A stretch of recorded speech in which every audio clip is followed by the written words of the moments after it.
After a series of deadly natural disasters and rising public frustration, FEMA is under the microscope.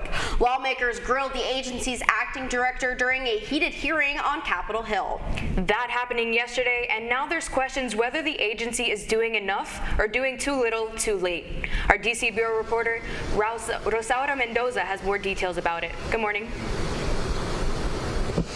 Good morning. Yes, I'm standing just outside the Capitol, where lawmakers pushed FEMA's acting administrator to explain delays in breakdowns in recent disaster response effort. The tone was tense and at times confrontational, as members demanded accountability and urgent reform ahead of what could be a dangerous hurricane season. The nation's top disaster agency faced tough questions Wednesday on Capitol Hill. Lawmakers on the House Transportation and Infrastructure Committee demanded answers from FEMA's acting administrator about how the agency handled recent emergencies, including deadly flooding in Texas. Acting Director David Richardson defended FEMA's record, even as the committee is zeroing on delays in communication and response. The hearing came just days after agency's head of search and rescue resigned, feeling concerns of an internal strain. One committee member complained that having Homeland Security, Kristi Noem, sign off on major expenditures delays any help.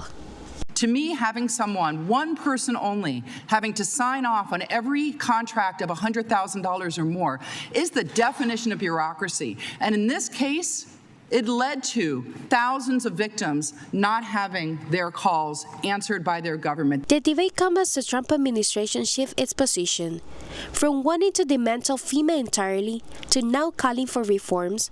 But questions remain about how prepared the agency is for what's shaping up to be an intense hurricane season. Cuts to the federal workforce, including key weather and emergency staff, have drawn additional scrutiny. Critics argue its weakness the country's ability to respond to disaster quickly and effectively, including the recent devastating floods in Texas. Majority of the calls were answered. There was never a lapse in contract. I can't see anything that we did wrong, and I think the President and the Secretary have acknowledged that, and so has Governor Abbott, by saying how well we did. Yesterday's hearing may not have delivered all the answers lawmakers were looking for, but it made one thing clear: FEMA is under pressure to prove it's ready for the next disaster.